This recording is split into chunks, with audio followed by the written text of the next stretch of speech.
Hey guys, we are going to look at a perfectly clean looking seat, but I guarantee almost to a T that it's not clean because the next time somebody spills water on this seat, it is going to then resurface whatever debris was left under there since they did not carpet extract it. And they said that. So I have to take them in their word to say that they didn't carpet extract it and that this stain's going to come back. But let's get into it and let's look at it. So this is the seat, clean, dirty. Clean, dirty. Let's get off of that. And, this is the problem is here, is dark brown right there. And then it creeps up, loops around and here. So I wonder, I can't really, I can see a little bit there still. But otherwise, amazing job as far as blotting.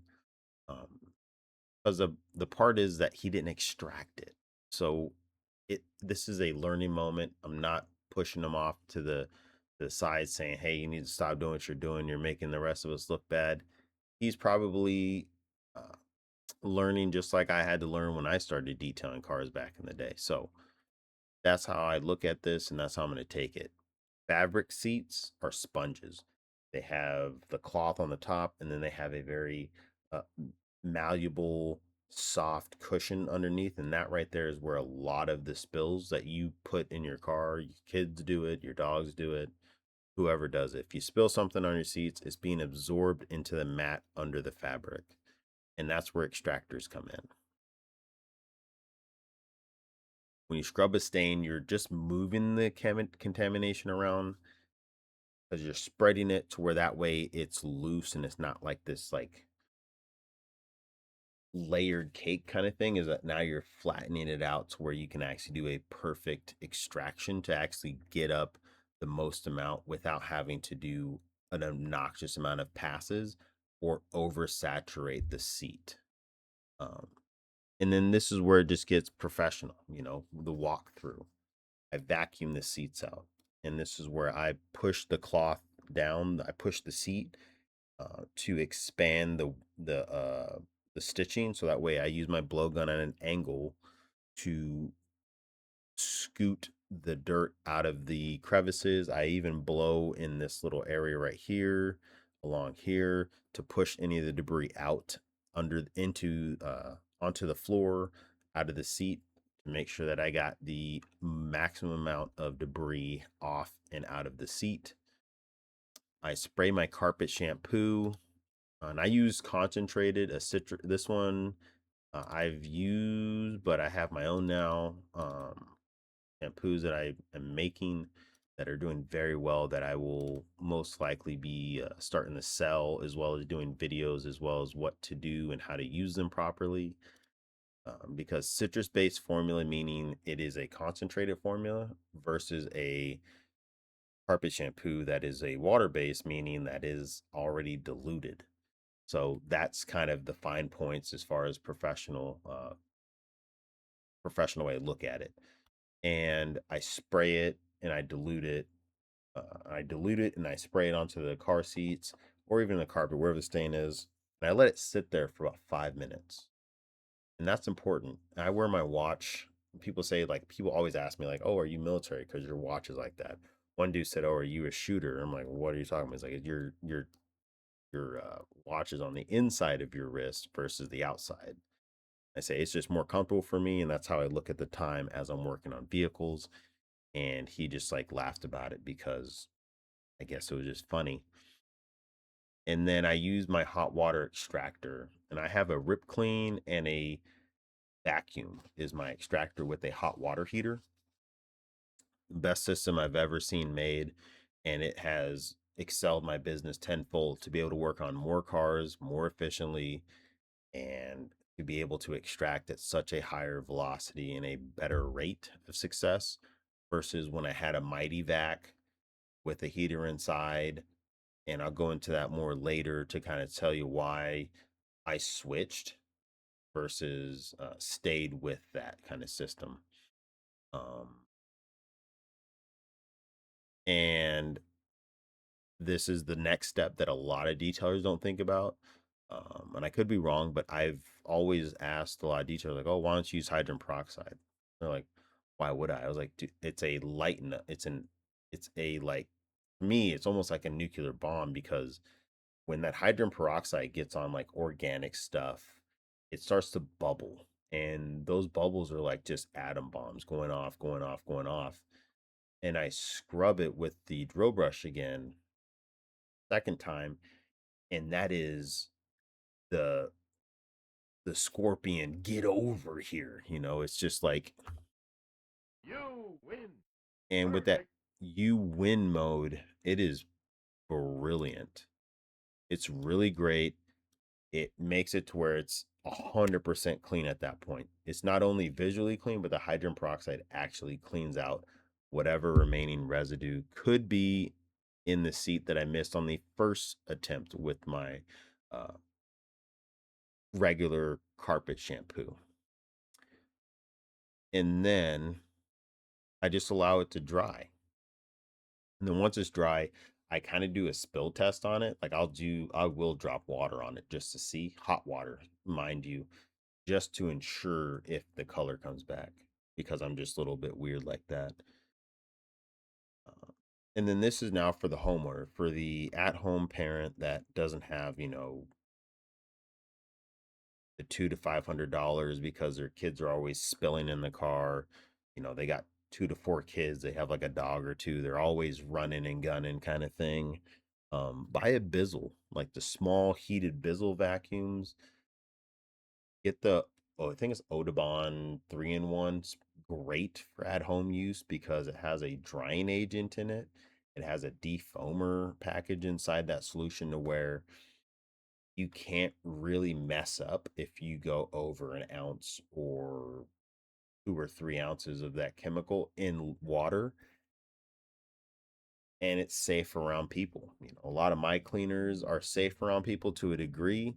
Just don't lick your fingers and not wash your hands. Otherwise, you're going to taste a little bit of death. How do I know? Yeah. Okay. Ate food once, got really hungry. My wife brought me lunch once, and yeah, it was chemical tasting. Sucked. Um, and then hydrogen peroxide cleaner, even for at home, they have one that's pre-mixed. That way you just pour it in a spray bottle. Again, 5-minute wait for the first solution. If the color's still kind of like messed up because of the stain, hydrogen peroxide, scrub again, and then boom. So I mean, you might be out $300. Like if you don't have a drill to begin with, you might be out $300. If you already have a drill, closer to 200, 250. Um, and you'll be able to take care of those spilt chocolate ice cream on your cream seats, or your kiddo spilled vanilla on some brown seats. So you'll be able to take care of it at home, following these steps. And if you're now we're going back to professionals, if you're looking to actually start up your brick and mortar warehouse detail shop, rip clean setup, vacuum setup,